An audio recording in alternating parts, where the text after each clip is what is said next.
Jarrell Martin isn't your average 18-year-old high school basketball player. At 6'9" tall, the power forward is still growing. His talent is undeniable. Get him the ball, and he can maneuver plays like this, dunks like this.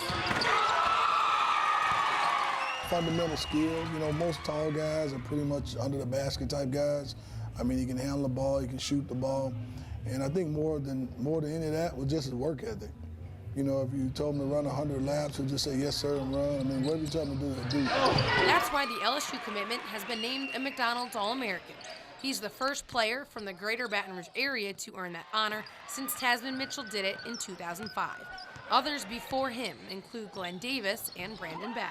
In my opinion, I think it's the biggest honor a high school kid can get. It's an elite fraternity. It's a big honor. It's a great feeling. It's one of the greatest feelings a high school basketball player could ever have. And it really means a lot to me to be playing against some of the top players in the country. The senior, nicknamed Slim, averages over 26 points and 14 rebounds a game at Madison Prep Academy in Baton Rouge. The principal here at the school joked that sometimes she feels like Martin gets more mail than she does here at Madison Prep Academy. And in all reality, for an athlete with his talents, that's really probably not all that rare. What is rare is that his first year of organized basketball was last season. When he initially came here, I had no idea he would, develop like he did.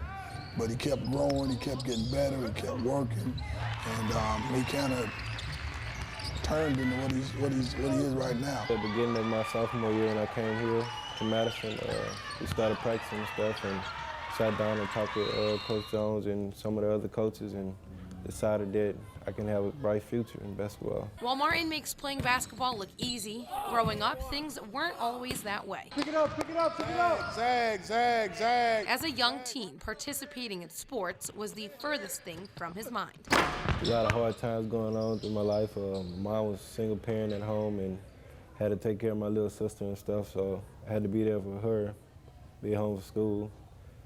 Just didn't have enough time and grades weren't good. So I would ask him to come to practice, and he'd say yes every day. And then I'd get to practice at 2:30, 3 o'clock. He'd never show up, and I'd see him the next day, and he'd give me an amazing excuse why he couldn't make it. But, at that time, he had a lot of family issues that I wasn't aware of, so I saw that it was kind of bigger than basketball. He's quiet, humble, and soft-spoken. He loves going to showcases and camps, but hates that to do so, he's got to travel so far from home. I don't really like to go anywhere far. Like when he was saying about the camp, I literally cried. I didn't want to go. So naturally, despite interest from schools like Alabama, UCLA, Texas A&M, St. John's, and Louisville, when LSU came calling, the decision to become a Tiger was an easy one. I had a lot of confidence in Johnny Jones and his staff. And I felt like, with Jarell, somebody that hadn't been playing for a long period of time, one thing about all of the hype and the prestige and all that stuff comes a lot of responsibility. So, when you have a bad game, it's your fault. And I think here at home, he'll have the support he needs because he's going to have some highs and he's going to have some lows when he gets to college. In Baton Rouge for CST Tonight, I'm Erin Cofield.